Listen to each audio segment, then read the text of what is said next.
नमस्कार, ये आकाशवाणी शिमला है। अब आप अनुराग पराशर से प्रादेशिक समाचार सुनिए। सर्वोच्च न्यायालय में कल 8 जुलाई को नीट यूजी से संबंधित कई याचिकाओं पर सुनवाई होगी।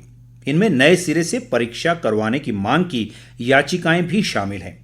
छात्रों ने अपनी याचिकाओं में नीट में कथित अनियमितताओं की एक अलग और स्वतंत्र जांच की मांग की है।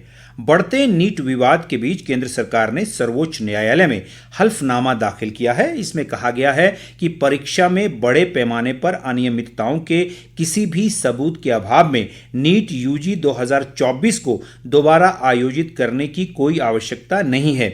केंद्र ने यह भी तर्क दिया है कि नई परीक्षा से लाखों वास्तविक उम्मीदवारों के जीवन पर प्रतिकूल असर पड़ेगा।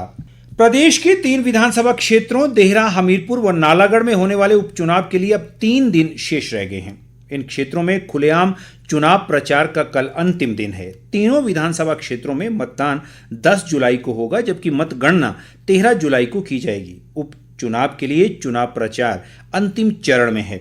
भाजपा व कांग्रेस दोनों ही राजनीतिक दलों के नेता इन विधानसभा क्षेत्रों में जनसभाएं व जनसंपर्क के माध्यम से लोगों से वोट मांग रहे हैं।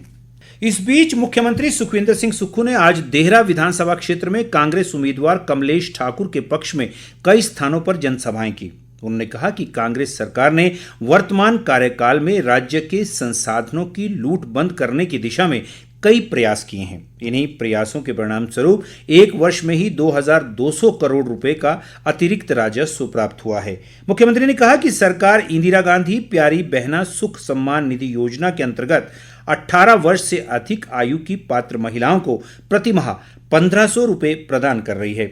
लोक निर्माण मंत्री विक्रमादित्य सिंह और ग्रामीण विकास मंत्री अनिरुद्ध सिंह भी इस दौरान मौजूद रहे।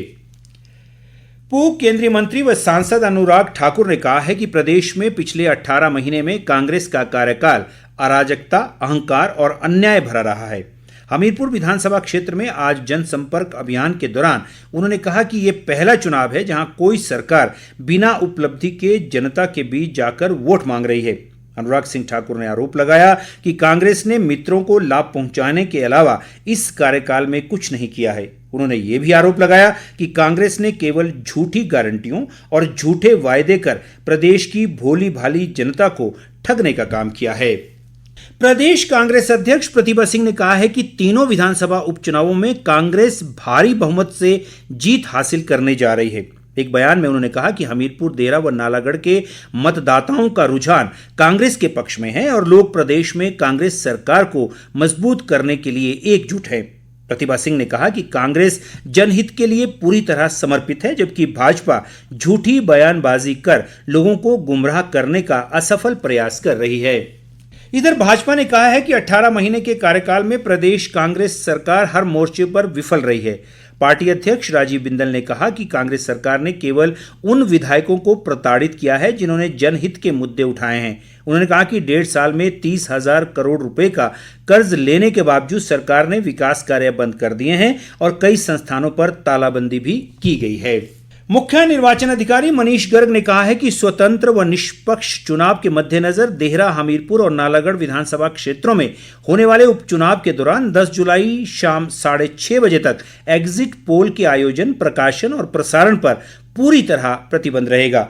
उन्होंने कहा कि मतदान समाप्ति के 48 घंटे पहले की अवधि के दौरान किसी भी चुनाव संबंधी सामग्री, ओपिनियन पोल के परिणाम और अन्य किसी भी प्रकार के सर्वेक्षण के प्रसार पर भी प्रतिबंध रहेगा।